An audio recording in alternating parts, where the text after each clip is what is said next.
Hey, welcome to Booze Hype. In this video, you will learn my secret cocktail recipe, the Gardener's Gravy. I came up with this recipe last summer when I was sat in the garden and fancied a sweet, refreshing drink. I've always loved spiced rum and apple juice, so this is just a more impressive version of that. So, let's get into it. Start by filling a local glass with ice. Then, add 2 parts spiced rum, 2 parts apple juice, and 2 parts ginger ale. Add a squeeze of lime juice. Then give the drink a stir. To garnish, take a sprig of rosemary and swirl it around the drink. This will mix in some of the smell.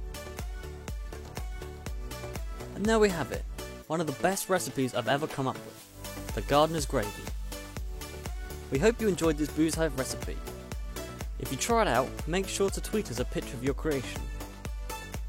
I'll see you in the next drink.